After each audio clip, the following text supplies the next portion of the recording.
Mamă. Da. Fii atent. Vreau să-ți fac ceva. Zi. Hai să-ți arăt ceva foarte tare. Ia fi atentă. Vreau să te gândești. Gândește-te la un fruct care vrei tu în gând, da? Nu mi-l spui cu voce tare. Da? Da. Hai. Gândește-te, te rog. Gata. Gata? Fii atentă. Eu l-am scris aici.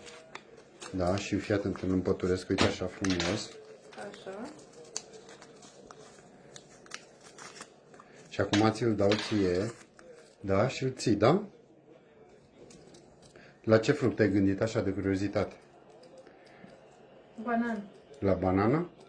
Am înțeles. Ok.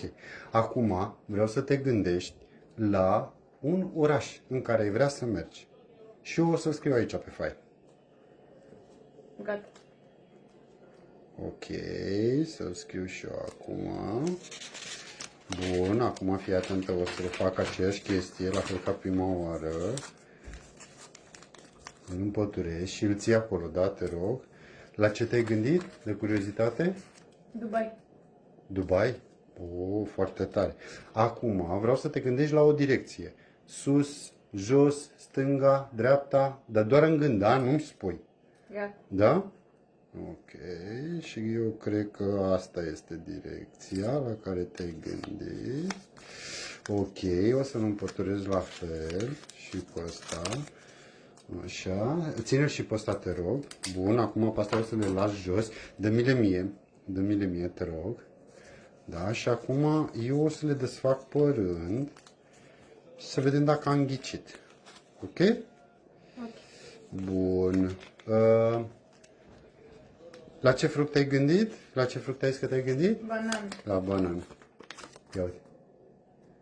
Banan.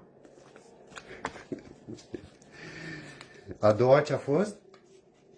Un oraș. Oraș. La ce oraș ai zis că te-ai gândit? Dubai. La Dubai.